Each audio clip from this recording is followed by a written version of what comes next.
we are going to be hearing from our friend Evan about how to run a tabletop Kickstarter. Let's give a round of applause, please, on chat, however you want to do that. Hey everybody, my name's Evan. Thanks for having me, PIGSquad. My first ever event was a talent talk, so I'm really excited to be able to give one today. My talk's called Bringing Your Tabletop Game to Life Through Kickstarter. All right, what are we going to be talking about? Is Kickstarter the way to go? So you have a game. Is Kickstarter the way to bring it to life? Or a lot of games, probably, if you've been doing all of those game jams. Doing business stuff as an artist or creator. This is something that I learned a lot about while doing this whole process. What to do before your campaign. There's a lot of stuff to do before the campaign, so we'll be going over that. We're also going to be talking about what to do before your campaign. No, really, there's a lot of stuff to do before your campaign. Most of everything that I'm going to be talking about is stuff that you should be thinking about before you run a campaign. Interacting with your awesome audience. You are getting together a whole bunch of people that are interested in a thing that you're making, and that's like the whole fun of Kickstarter. And then we'll talk a little bit about your project page. What aren't we going to talk about? We're not going to talk about how to make $1 bajillion, mainly because I don't know how. If you find out, please let me know. A lot of the time you just hear about the ones that make a bunch of money. If that happens, that's awesome. You shouldn't necessarily expect it. We're also not going to be talking about how to run a Kickstarter for video games specifically. I'm sure there will be a lot of overlap. I won't be pointing out specifically what the overlap is. You'll be able to figure that out, I'm sure. But I will be specifically talking about tabletop games, because that's what I've done. A quick thought that I have, I'm going to be talking a little bit about who I am and what I went through. So if you see something, if I give a piece of advice like do this, and it gets you to think about it, and you decide not to, that's totally great. So who am I? I am Evan. Hi. I'm a geek, animator, and game maker. I became a creator because of Flash. In high school, my friend got me to download Flash, and it opened up this world of like Newgrounds and all these websites and stuff where I started to make things on a more consistent basis than I was before, at the very least. I love cute, wholesome, and fun things. My wife actually does the art on most of the stuff you'll see in here, and I do the animations for it, but I love all of that stuff. My favorite Pokemon is Flareon. Very important fact about me.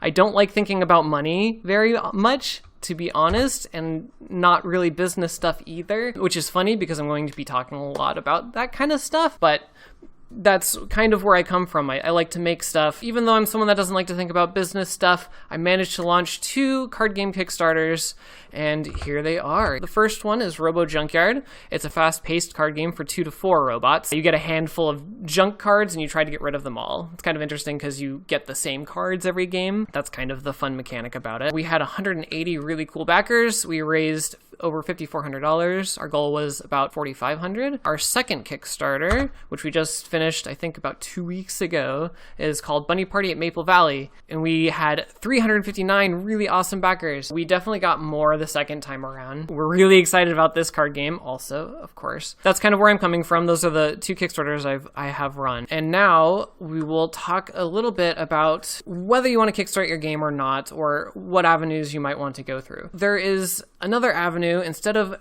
going through the whole Kickstarter process and publishing it yourself, it would be to pitch it to a publisher. So a little bit about pitching to publishers. It's an avenue you can have. If you have a game, you make a game, you can just pitch it to a publisher and they will take over. If you have the game design, the mechanics, and you've play tested and all that, they will take over all of the other stuff. Do the product design, manufacture, all this other stuff we're going to talk about in a little bit. Note, I've never actually done this before. I know a couple of people who have. I've heard a lot about it. You can make a lot of games by doing it this way, partially because you really just focus on game design and pitching to publishers. You can make a lot of games, a ton of games, and just pitch them, and then the publisher will take care of everything else. You can do it as a hobby or as a full-time. I know people who do it as both. Some people that do it as a part-time when they make games on the side, and then they do events and stuff to pitch to publishers. You have to be very flexible if you are to do this, because the publisher might not want to do certain things. They might retheme the game entirely. They'll be in charge of art and all the stuff that goes into it. So you'll have to be totally flexible about all of the stuff that they might want to change about. A lot of the times you work with the publisher quite a bit when they are going to publish, but you won't have the ultimate full control you'll have if you were to publish it yourself. So kickstarting your own game, it requires doing a lot of stuff. You have to do the product design, you're in charge of the artwork, you have to be in charge of the components, the box, making sure everything fits, all of that stuff that goes into product design. You have to do marketing, a very fun word, especially if you're a creator that likes to make stuff by yourself. You do have to sell your game to people, in a sense, and Kickstarter won't do it for you. Kickstarter will help, especially if you bring an audience to it and they see that it's really successful at first, they'll help bump it, but they're not going to be doing the marketing for you. You have to learn marketing, but we'll talk about that later. Customer service. You are in charge of getting these games to everyone, and if someone doesn't get it, you're in charge of getting it to them, giving refunds, all of that stuff. You have to manage lots of stuff. On top of all this other stuff I've mentioned, there's a whole bunch of other stuff, your website, social media, accounting. You'll have to set up a bank account to receive funds. You'll be in charge of contacting all of these different people. There's just a lot of stuff. But you get complete creative control over your product, which is really cool. To us, the characters were really important, and we really didn't want to have to change them. That's part of the reason why we decided to go this way. You get to engage directly with your audience, which is really cool, because you're going to have an audience of people that want to buy your game at the end of all this, hopefully, and you will get to talk to them about the game, help them make the game, all of that kind of cool stuff. And you get to meet a lot of cool people in a couple different ways. When you're running a Kickstarter this way, you have to learn all of this stuff, and also you'll get to play to your strengths. On our page, there's a ton of animation. As I'm reaching out to all these people, showing them the game, people see the animation and go, oh, that's really cool. And then maybe they go, hey, can you help me with that? Then you get to make stuff together, but also you get to meet a whole bunch of people that are interested in your game. We've had people talk about how they're going to play their games with their kids and everything, and it's just like really fun. So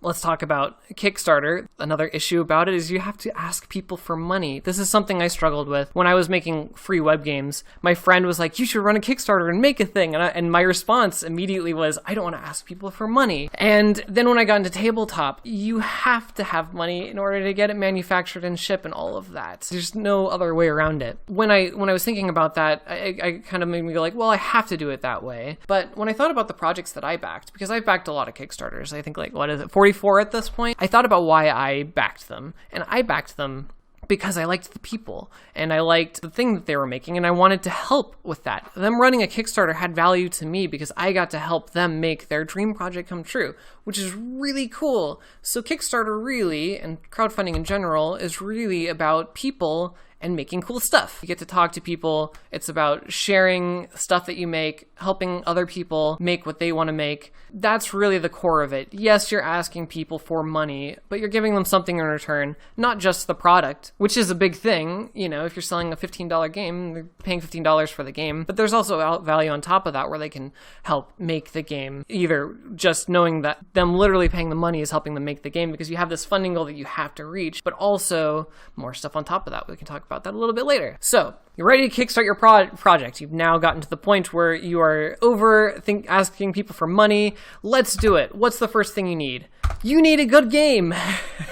Mainly this talk is for people that have a game and want to bring it to life, but you do need a good game first. And this kind of reminds me of this book, Richard Williams' Animator Survival Kit. In one of the first chapters, it's just like, learn how to draw well. And it's like, well, thanks, Richard Williams. Yes, that really helped me. But it's kind of true. If you want to make animation his way, you have to learn to draw well, and you can't spend the whole book doing that. And similarly, here, you need a good game.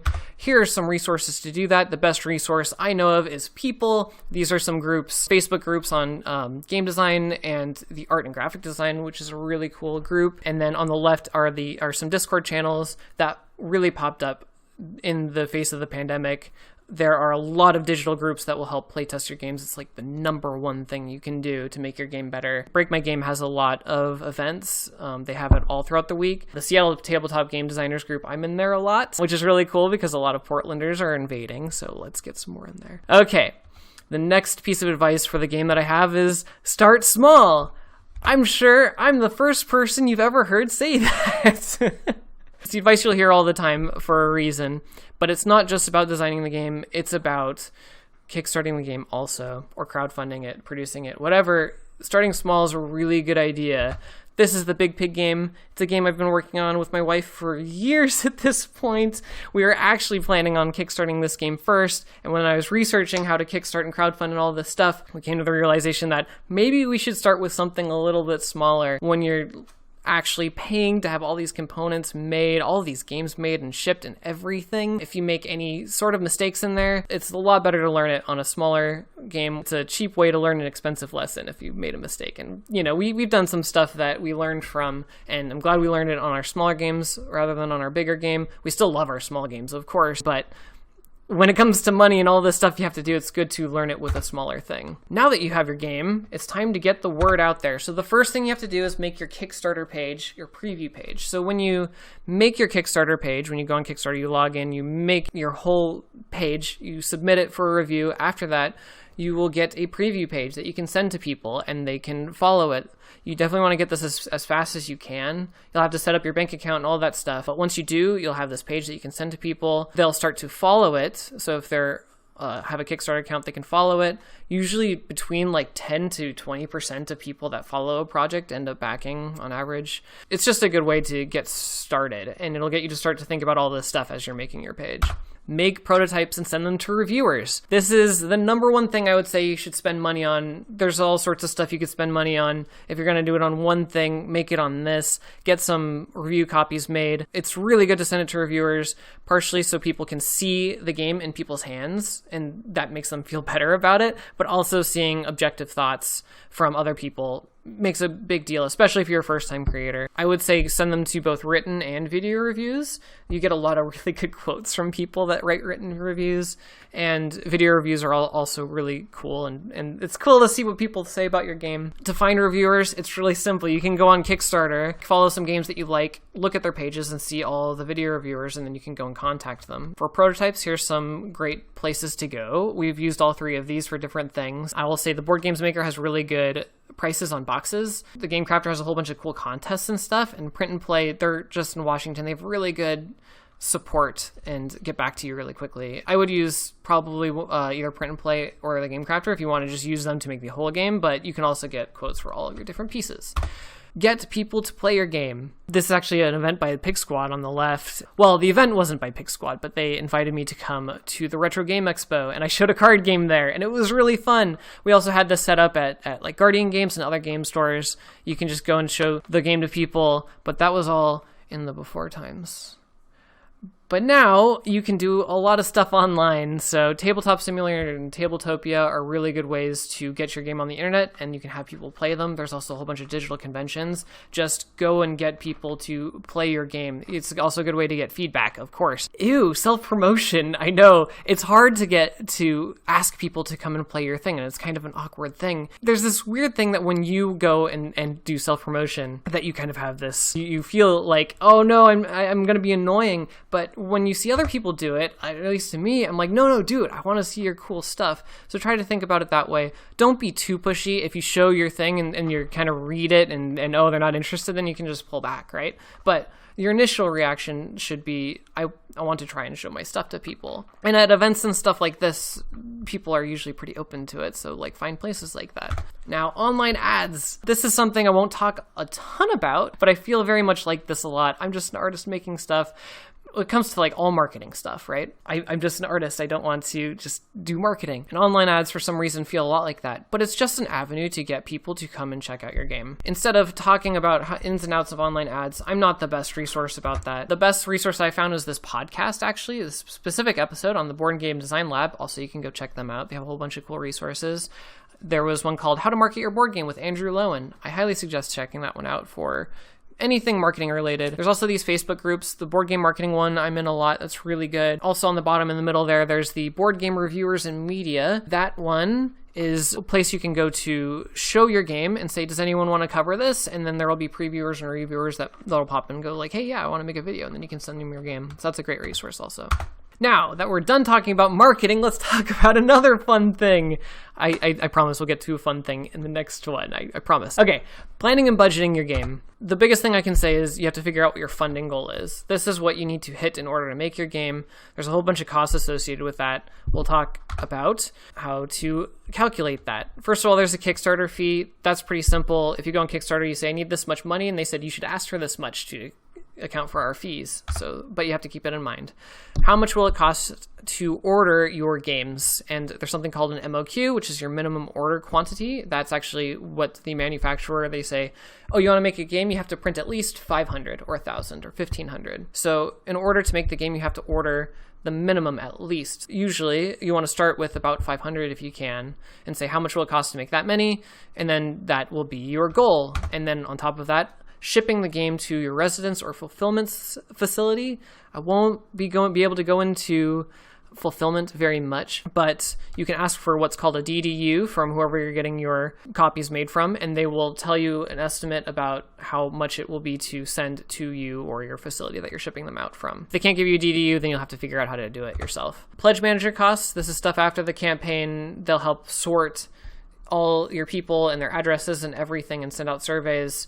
If you decide to do that, I highly recommend it. Or you can do the shipping in the Kickstarter, and if you do, you'll have to add the shipping costs into what your funding goal is. Taxes, anything that you make on top of any of this, you'll have to pay taxes on, so that's something to consider. And then after all of this, you can start thinking about stretch goals. The cost to add some new cards to your game, add some new components, make them a nicer quality. All that stuff is really cool. If you start to get above your funding goal, you can start making your game even better. So that's stuff you can start to plan out and budget. Here's a list of manufacturers to get you started. These are some good ones. I've looked into a couple of them. I haven't gotten games made from all of them, so I can't vouch for all of them, but I thought I'd give you a list to help you out. The top two I know have a minimum order quantity of 500, which is about as low as you're going to get.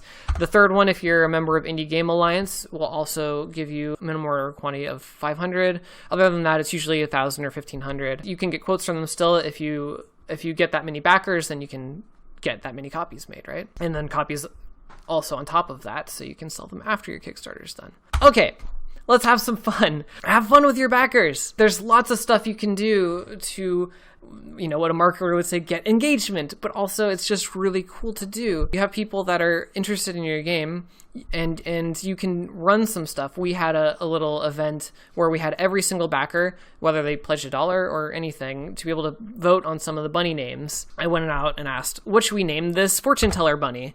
And Jacques suggested the name Astrid, which is a really cool name. We added it to the list of names to vote on, and then we voted on them, and Astrid won.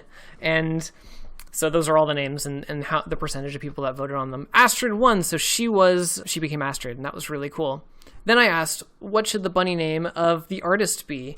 And Josh came in and said, well, the first name that pops into my head is Jacques. And Jacques said, well, I can't disagree with that. We thought that was so funny. And Jacques kind of fit the character anyways. So we added it to the list. We ran a new poll. And then lo and behold, we now have Jacques the Painter bunny in the game. We were joking the night before, like, are people going to vote for the meme of Jacques? Jacques must be really proud to have one of his names as one of the characters and to be one of the bunnies. But that was a really fun story. Running a Kickstarter, I kind of mentioned the benefits of it before, but it's kind of hard to consolidate all this cool stuff that happens when you have it with all these people that are interested in your game. You get to do all fun stuff like this. So I'm going to talk a little bit about the project page. Don't have that much time to do it. I could spend a whole 30 more minutes on talking about the project page. There's a whole bunch of stuff to talk about. So I've narrowed it down to 3 things. Be as organized as you can and make it look good. It shows that you put a lot of work into your projects. Be transparent and be personal and show yourself. So on being organized, here are all the sections under the story of the Bunny Party Kickstarter. I won't go over all of these, but this is actually the order in which they appeared. I would probably bump shipping up next time. And we rearranged some stuff. We moved the stretch goals up after we hit our goal. Stuff like that. But anyways, this is all the stuff you have to go over in your Kickstarter. It's a lot of stuff. Making sure it's all organized and looks good is really important. You can go to some of those groups and show off your page and get feedback on it. Here's a really good book, The Non-Designer's Design Book by Robin Williams. That's the first book I read when I got into anything design related, and it really helped me. Be transparent. We put our game on the Kickstarter page in any way we could. We have a print and play, the full game on Tabletop Simulator Online. You can play the whole game this way. Sometimes people say like, oh, but people can just download your game and then they're not going to buy it. On Robo Junkyard, we did this, and we had a lot of people do the print and play, thought it was really cool, and shared it online, which got more people playing the game, which is really great. And it's nice to do, especially in a time like this. if someone wants to play something for free online, they still get to play your game. Being personal, this is actually the number one thing I think I would change about the Bunny Party Kickstarter. On the video on the very front, I made a slick, fast, nice animation that I was really proud of. It was really short. It didn't really show us. It didn't show us like talking about, how much this project means to us and everything. And later we did a Q&A video where we had our backers ask us questions, ask Holly questions, and that really brought more of us to it, which is a really nice thing to do. People want to help you, right? And you should try and open yourself up to meeting people, because that's really what you're doing. And I think that's all I have to say for now. There's a lot more I can talk about, especially stuff after Kickstarter, but I only have so much time. This is the number one resource I would say if you want to kickstart a game. I read this book first thing. It was really good. The Crowdfunder's Strategy Guide by Jamie Stegmaier. He also has a blog, which is for free online about all this stuff. He's run a whole bunch of Kickstarters. Look him up. He's really great. The Board Game Design Lab I mentioned earlier. There's Cardboard Edison, which has some nice resources on it. And then this place called PIGSquad, which you guys might have heard of. It's really great. Discord has a traditional games section. I'm in there too. Here's other ways you can find me. There's my Discord, Twitter, and email. Those are the order of which you should contact me. I'm on all social media, but those are the fastest ways to get in touch with me. I've looked over people's Kickstarters, and I like giving feedback on other games and stuff too. So feel free to reach out to me if you have any questions. And evansgames.com, that's where our games are. If you like the art or any of the look of anything you've seen so far, you can find all our info about our games and stuff there. The Bunny Party Kickstarter finished, but we're going to be selling pre-order copies of Bunny Party in like 2 or 3 days, so you can check out that there if you're interested. And look at that. I just did self-promotion. See, you probably didn't think I was a jerk, or at least hopefully not. But if I can do it, then you can do it too. It's okay. All right. Thanks, everybody. Alrighty, everybody. A round of applause for Evan, please. See? Self-promotion isn't so bad. You get claps for it and everything. And thank you so much for the shout-out. See? If you allow somebody else to self-promote, then they'll promote PIGSquad for you. That's exactly how it works. Thank you so much, Evan. There's so much good information in there. Does anybody have any questions for Evan? Because we have some chat support right now. And you're welcome to ask any questions in the chat, and I can say them again out loud and repeat answers and everything like that. It was cool because we were talking a lot about how like there's so much to a Kickstarter campaign. We're talking in the chat a second ago about how like we don't even go over kind of like add-ons in this talk with regard to like providing enamel pins or like, I don't know, koozies, extra signed art, or personal messages from the Kickstarter creator, any of those things. There's a lot of different avenues for those kinds of things, and not even covered in this extensive and great talk. I think another thing that when I was looking over this presentation that I was thinking a lot about that's always interesting, and I think a lot of people forget, is Evan's talking here about having to manufacture a prototype and send it off to a reviewer. And I think, of course, that's great advice that a lot of people don't think of, but that's another thing you also have to consider in your budget. You have to you kind of have to pay to play in a way to be able to kind of get that extra hype built, or be able to get those pull quotes, or be able to get screenshots of other people playing your game. Sometimes it costs a little bit up front. And another thing that we were talking a little bit about back and forth on email was just about the idea of like, what do you do with your overages, and how do you do stretch goals? That's another big topic in Kickstarters, and a lot of people talk about this. But if you're interested in kickstarting something, definitely look into that, because that's really important. And I think a lot of people go in with the expectation of like, oh yeah, I have an idea and I want to start a Kickstarter and I'm going to get money from it, but look at all the work that goes in. So something interesting to consider. We do have one question. Even extra copies of the games as add-ons. That's a very great point. One question we have in the chat right now is, how do you stay on top of fulfilling orders? And do you recommend using a fulfillment company? And I think that was briefly touched on, but yeah, Evan, if you have a little bit more of a answer, then we can cover that. Another thing kind of side by side with that question I wanted to mention that we also talked about with regard to doing Kickstarters is how much work it is during your Kickstarter. That's another big myth that I've heard from a lot of people kind of thinking about getting into a Kickstarter, and on the other end of it, either hearing people with potentially unsuccessful Kickstarters or people who kind of get caught off guard and have to jump in and really support their Kickstarter, is a lot of people do not go into Kickstarters anticipating how much work it is when you are in the middle of your Kickstarter. Being able to set your page up and throw it up there is one thing, but having to promote it and constantly stay in touch with everybody, and especially as Evan is suggesting, staying in touch with your fans, revealing new content to get more and more people invested. That's another really big part of running something like a Kickstarter, which also goes for anything with regard to funding drives or anything like that. We've done those for PIGSquad before, so I can attest. Answer to that question about how to stay on top of fulfillment. We have a couple people responding who have done Kickstarters before. Hiring a company to do it or doing fulfillment yourself has a lot of pros and cons. Kickstarter does have lists of fulfillment companies that you can use to fulfill orders for you. Looks like there's environmentally friendly ones as well. What Evan does is using a fulfillment company on the team's first Kickstarter, and that went really well, and that's how they're fulfilling Bunny Party.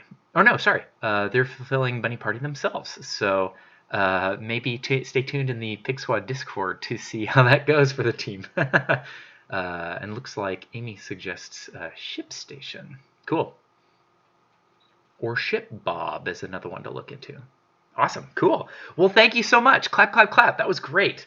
It's especially as we're coming up on Tabletop Month, really interesting to consider all these things. I think physical Kickstarter rewards in the mail during the pandemic have been especially rewarding.